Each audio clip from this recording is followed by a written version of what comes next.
మనం ప్రతిరోజు మాట్లాడుకుంటూనే ఉన్నాం. పిచ్ కండిషన్ ఎలా ఉంది, ఈ మ్యాచ్లో బలాబలాలు అంటే జట్లు బలాబలాలు ఏంటి, ఎవరు గెలిచేటువంటి అవకాశం ఉంది, ఇవన్నీ కూడా మాట్లాడుకుంటూనే ఉన్నాం. ఇంట్రెస్టింగ్ విషయాలు మాట్లాడుకుంటున్నాం. ఇక ఈరోజు ఆ మ్యాచ్ విషయాన్ని గురించి కూడా మాట్లాడుకుందాం.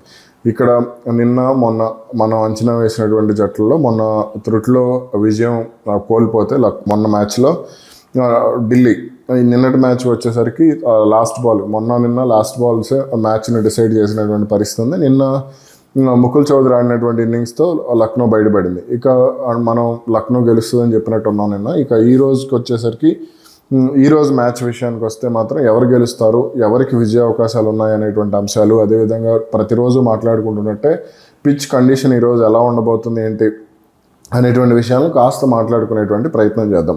ముందుగా ఈ పిచ్ గురించి మాట్లాడితే ఇది ఖచ్చితంగా బ్యాటింగ్కి స్వర్గధామం లాంటి పిచ్గానే చెప్పుకోవచ్చు. అక్కడ మొన్న 11 ఓవర్లకి 150 పరుగులు చేసినటువంటి పిచ్ మీద ఈరోజు కూడా మ్యాచ్ జరుగుతుంది. కాబట్టి ఇక్కడ భారీ స్కోర్నే మనం ఎక్స్పెక్ట్ చేసేటువంటి అవకాశం ఉంటుంది. ముఖ్యంగా కీలకమైనటువంటి సమయాల్లో అంటే బౌలర్లు ఎలా అంటే వాళ్ళ బౌలింగ్ ఎలా ఉండబోతుంది అనే దానికి సంబంధించే జట్ల విజయ అవకాశాలు అయితే ఉండేటువంటి అవకాశం ఉంది. ఎందుకంటే బ్యాట్స్మెన్లు అయితే దాదాపుగా 40 ఓవర్ల మ్యాచ్ జరిగినా సరే 40 ఓవర్లు కూడా బ్యాటింగ్కి అనుకూలంగా ఉండేటువంటి పిచ్గానే ఇది కొంత కనపడుతున్నటువంటి పరిస్థితి. అయితే ఇక ఈరోజు ఆ వెదర్ కండిషన్ అంటే కొంచెం వర్షం పడేటువంటి అవకాశం ఉంది అనేటువంటి వార్తలు కూడా వస్తున్నాయి. కానీ దాదాపుగా 15 ఓవర్లు తగ్గకుండా అయితే మ్యాచ్ జరిగేటువంటి అవకాశం అయితే ఉండేటువంటి ఛాన్స్ అయితే కనపడుతుంది. ఇక ఈరోజు అంటే జట్ల బలాబలాలకు సంబంధించి అంటే టీమ్ 11లో ఎవరు ఉండబోతున్నారు ఏంటి అనే దానికి సంబంధించి కాస్త మాట్లాడుకునేటువంటి ప్రయత్నం చేద్దాం.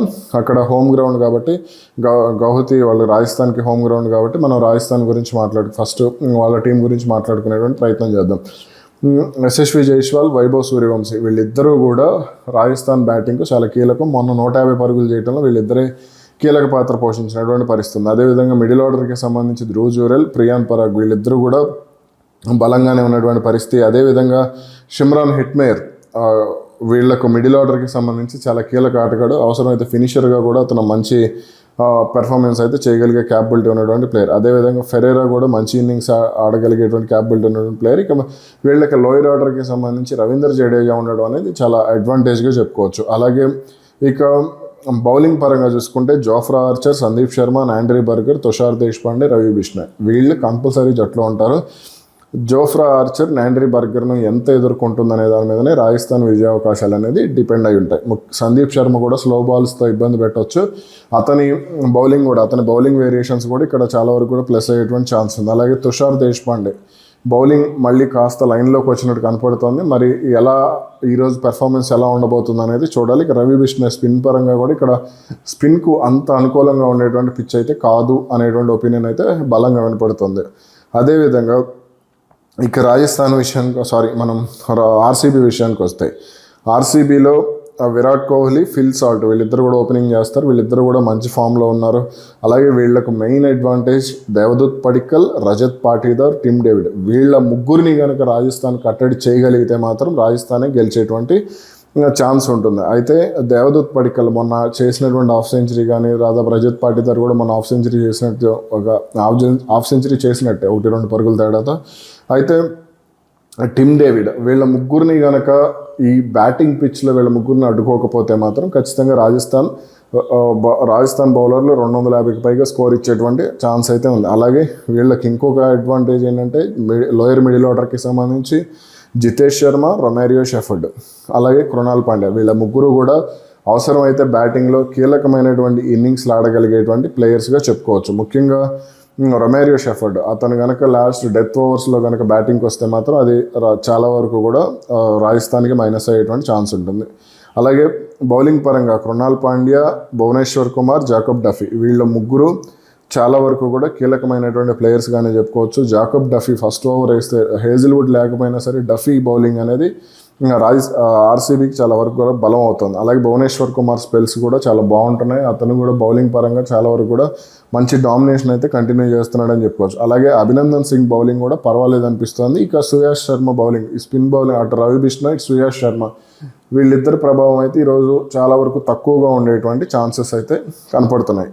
కాకపోతే రెండు జట్ల బలాబలాల్లో చూస్తే మాత్రం రెండు బలంగానే కనపడుతున్నాయి. అంటే వాళ్ళకి 100 మార్క్స్ వేయచ్చు, వీళ్ళకి 100 మార్క్స్ వేయచ్చు అలా ఉంది.